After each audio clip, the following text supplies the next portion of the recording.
you align yourself too much with Putin. What's your message for them? Well, if I didn't align myself with both of them, you'd never have a deal.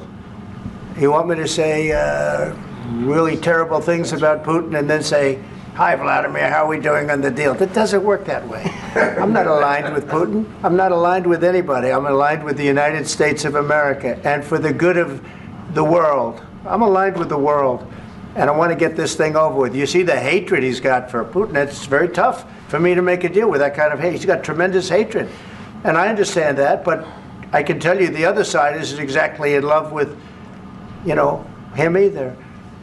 So it's not a question of alignment. I'm aligned with the world. I want to get the thing set. I'm aligned with Europe. I want to see if we can get this thing done.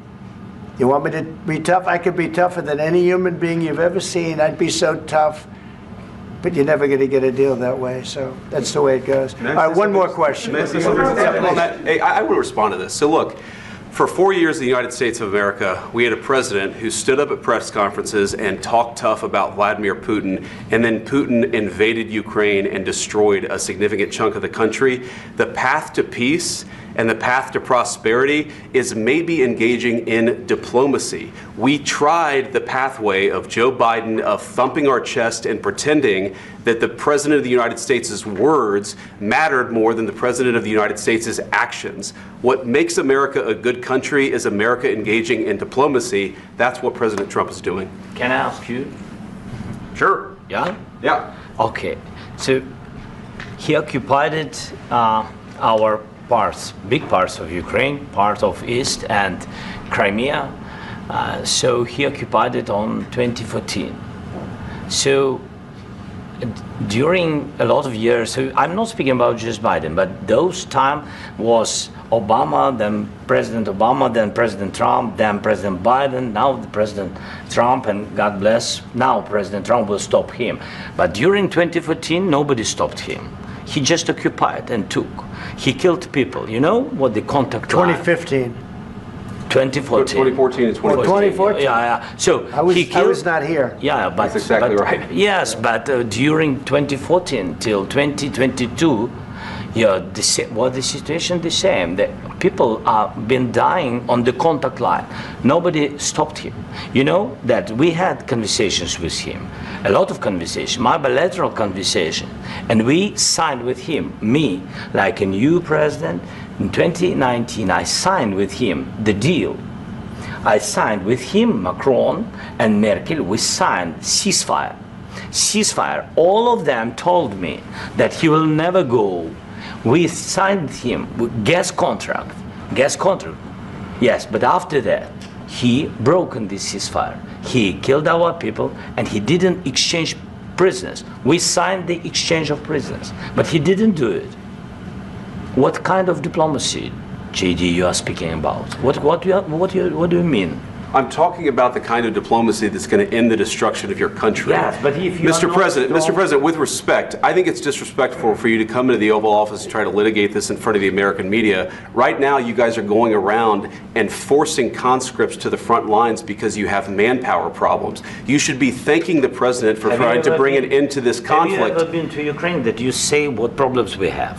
I have been to. Come once. I've actually watched and seen the stories, and I know what happens is you bring them on a propaganda tour, Mr. President.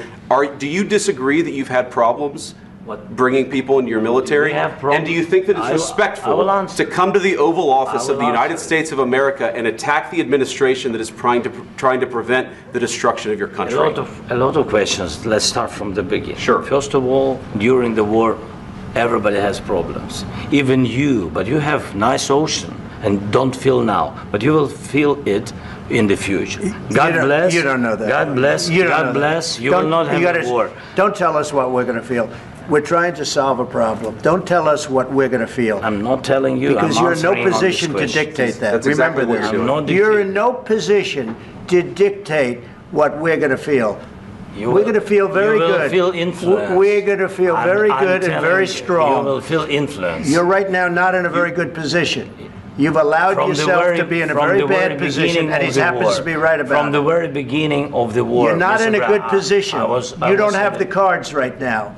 With us, you start having cards. But right now, you don't. You're playing cards. You're playing cards. You're gambling with the lives of millions of people. You're gambling with World War III. You're gambling with World War III. And what you're doing is very disrespectful to the country, this country. That's back to you. Far more than a lot of people said they should have. Have you said thank you once? This entire meeting? No, in this entire meeting, have you said thank you? You went to Pennsylvania and campaigned for the opposition in October. Offer some words of appreciation for the United States of America and the president who's trying to save your country. Please, you think that if you will speak very loudly about the war, you can... He's not speaking loudly. He's not speaking loudly. Your country's in big trouble. Can I Wait a minute. No. You've done a lot of talking. Your country is in big trouble. I know. You're not winning. You're not winning this. You have a damn good chance of coming out okay because of us. Mr. President, we are staying in our country, staying strong from the very beginning of the war. We've been alone, and we are thankful. I said thanks you haven't in been this alone. cabinet, you and haven't not been only alone. in this cabinet. We gave you, through this stupid president, $350 billion. You voted we gave for you your military president. equipment, You and your voted men for are your brave, president. but they had to use our military. Yes. What about if you didn't have our military equipment, you invited me if you didn't have our military equipment, this war would have been over in 2 weeks. In 3 days, I heard it from Putin. In 3 days, this is something maybe new. Less. In 2 weeks, of course, yes. It's going to be a very hard thing to do business like this. Again, I tell you. Just say thank you. I said a lot of times to American people. Accept that there are disagreements, and let's go litigate those disagreements rather than trying to fight it out in the American media when you're wrong. We know that you're wrong. But you see, I think it's good for the American people to see what's going on. I understand, sir. I think it's very important. That's why I kept this going so long. You have to be thankful. You don't have the cards. Thankful. You're buried there. Your people are dying. You're running low on soldiers. Listen, you're running low on soldiers. It would be a damn good thing. And then you tell us, I don't want a ceasefire. I don't want a ceasefire. I want to go and I want this. Look. If you could get a ceasefire right now, I tell you, you take it so the bullets stop flying and your men stop getting killed. Of course, we want to stop the war. But you're saying you don't want a ceasefire. But I said to you, I want a ceasefire. With guarantees. Because you'll get a ceasefire faster than an agreement. Ask our people about ceasefire, what they think. That wasn't with me. For you what, that wasn't with me. That was with a guy named Biden, who was not a smart person. That was with Obama. It was your president. Excuse me. That was with Obama, who gave you sheets, and I gave you javelins. Yes. I gave you the javelins to take out all those tanks. Obama gave you sheets.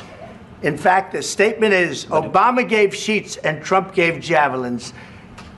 You got to be more thankful, because let me tell you, you don't have the cards. With us, you have the cards.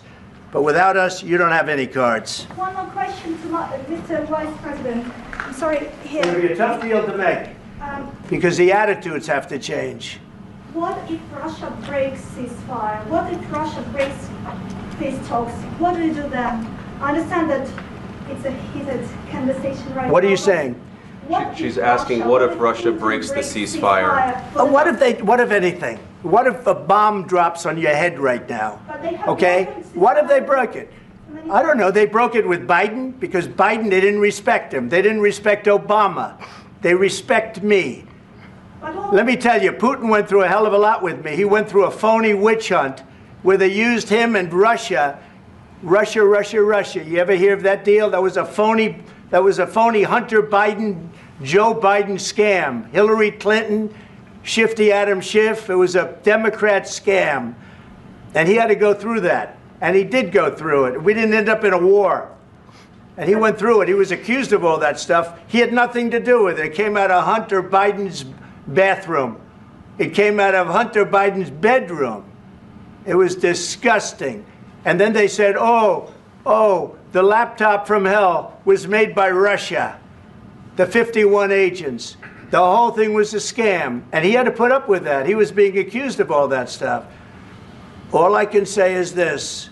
He might have broken deals with Obama and Bush, and he might have broken them with Biden. He did, maybe. Maybe he didn't. I don't know what happened. But he didn't break them with me. He wants to make a deal. I don't know if you can make a deal. The problem is I've empowered you to be a tough guy. And I don't think you'd be a tough guy without the United States. And your people are very brave. But you're either going to make a deal or we're out. And if we're out, you'll fight it out. I don't think it's going to be pretty, but you'll fight it out. But you don't have the cards. But once we sign that deal, you're in a much better position. But you're not acting at all thankful. And that's not a nice thing. I'll be honest, that's not a nice thing. All right, I think we've seen enough. What do you think? Huh? This is going to be great television, I will say that. All right, we'll see what we can do about putting it together. Thank you. Guys, let's go. Guys, come on, let's go. We'll see, I don't know. All right, guys. Guys, come on. Please. Hey, come on.